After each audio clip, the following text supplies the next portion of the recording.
All right, welcome back. If you are just joining us, we are tracking major breaking news. A regional plane has collided with a Black Hawk helicopter, and right now there is an active search happening in the Potomac River for potential victims. Let's go to our Josh Chapin. He is near one of the staging areas.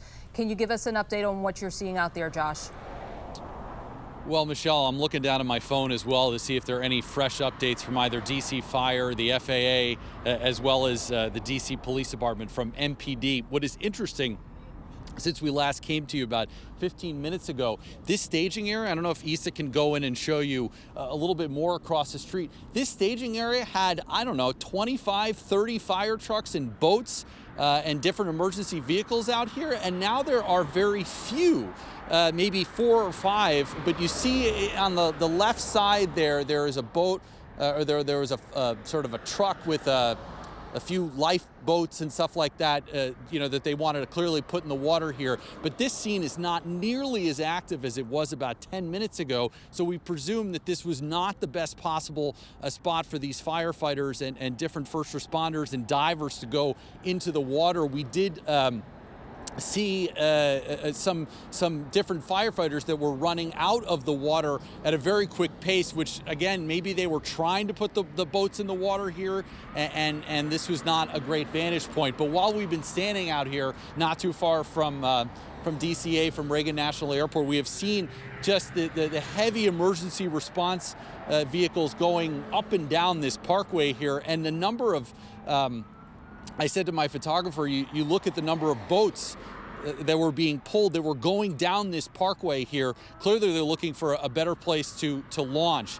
But again, this is Gravelly Point, a place where a lot of folks, as you're seeing live as we're talking about a number of different emergency responders here that are beyond just regular police and fire. And I know that this is pretty normal for DC, but this is just an absolutely massive response of different law enforcement agencies and different first responders here. But again, the boats were all heading in that direction, the next exit again towards Reagan National. But this Gravelly Point here, Michelle, it is worth noting, not a whole lot of fire trucks left here. Still unclear about the search and rescue effort. We just know that there are folks out here asking us what's going on, what do you know? Everyone out here taking pictures, clearly curious. We still haven't gotten that answer just yet, but we know that the fire department and DC police are moving somewhere else. All right, Josh, thank you for the latest there.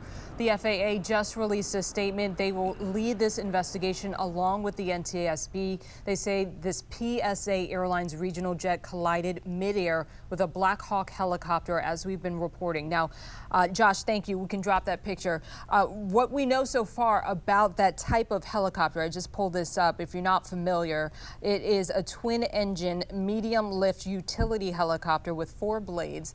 And there is technology to prevent this type of collision. So the question tonight, among many, is how did this happen?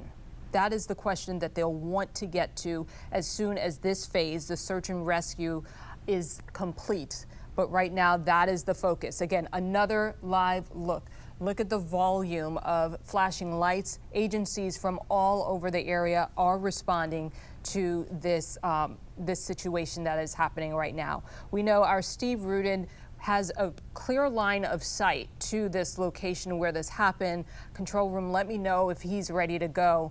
We're going to get to Steve Rudin in a minute. Let's go to our Carl Willis. He has some new information about what he's seeing. He's at the airport. What are you seeing where you are? Are you near an area where families may gather for information, or it looks like you're in a press room? Tell me what's happening there.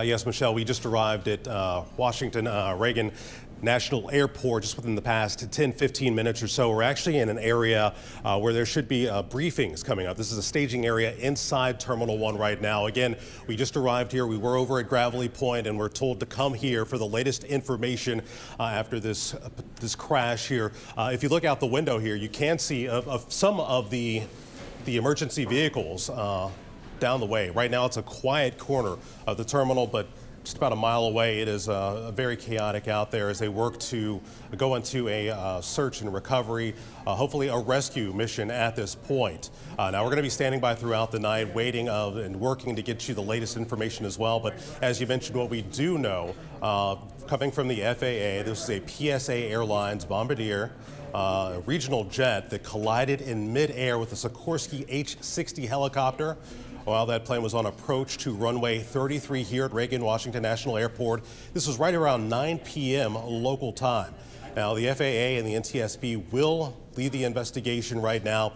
We also heard from police that they are involved with that search rescue mission with DC Fire and EMS as well. Again, looking at that window, you can see some of those lights and that rescue mission happening right now. They have not confirmed any casualties yet, so we are anticipating hearing that news, hopefully momentarily.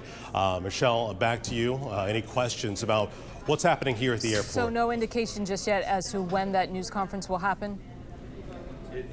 No, we're gathered here with a number of other media outlets right now and standing by, setting up a podium, and hopefully hearing from an official at this point sometime soon. I will be able to stand by and break in as soon as we see any activity of that happening. We'll certainly bring that to our viewers live. Thank you so much, Carl. We'll check back with you soon. We do have a new statement. This one is from American Airlines, not revealing much more than what we already know, but the airline did say that they are aware of the incident and that they will provide more information as it becomes available. Perhaps they're readying a spokesperson to be at that news conference where we just saw Carl standing by. So a lot to discuss, a lot to still figure out and sort out. We are going to take a quick break and then back on top of this big story tonight when we return. Okay, we're going to blow through that break. So moving on now, we want to show you some images that we're seeing on social media, and this is really gripping. This made us all take a moment and pause in the newsroom. So let me walk you through what you're looking at right here. So keep your eye to the lower level, and you see where that bright light happens. I believe there's also a zoomed in version once this loops. So let's stand by for that. Okay, so keep your eye lower near the bridge and you can see that bright light.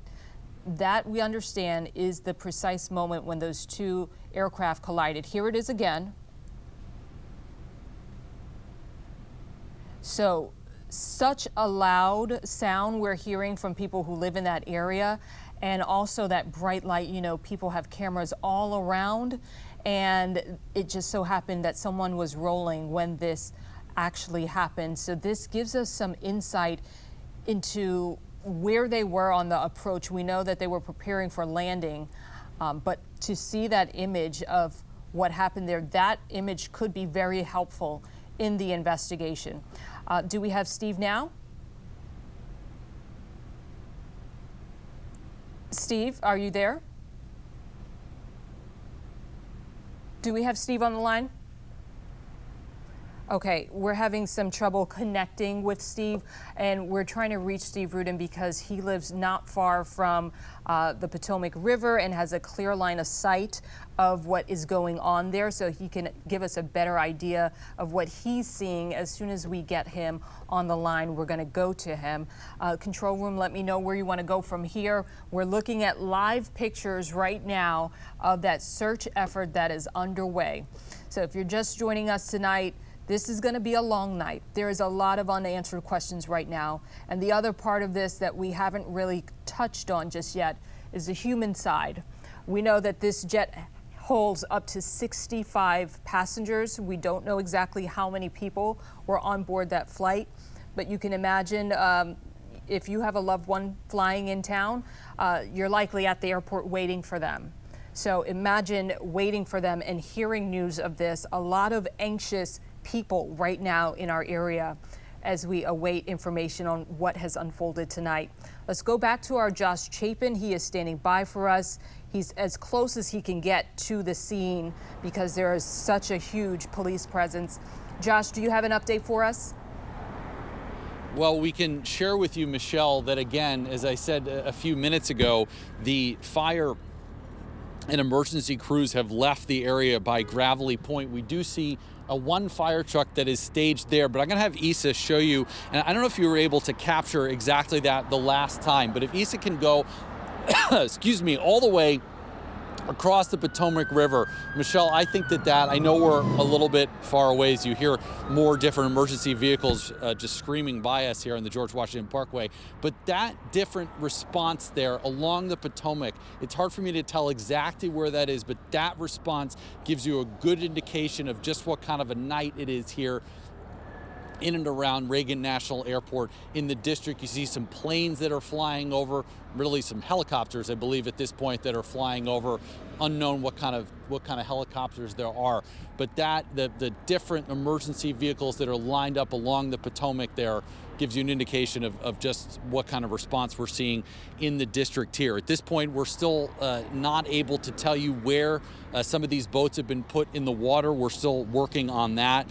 And refreshing Twitter and other different social media platforms to figure that out. As you said, Michelle, not a whole lot of information from that American statement, just that American Eagle Flight 5342 with service from Wichita to Reagan has been involved in an incident. We'll give you more information when that comes available. But clearly a search and rescue operation going on right now. It is unknown what kind of casualties we're talking about here. That plane colliding with a Black Hawk helicopter, from what we're hearing as well from the MPD. So many different agencies involved here, and this again is the best vantage point we've been able to get here at Gravelly Point. We're going to continue to try and press some of our contacts and talk to the folks out here about what they're seeing. I was also, Michelle, talking to someone who lives, and I'm going to look at my phone because I was chatting with them on social media, but they said that they live on Joint Base Anacostia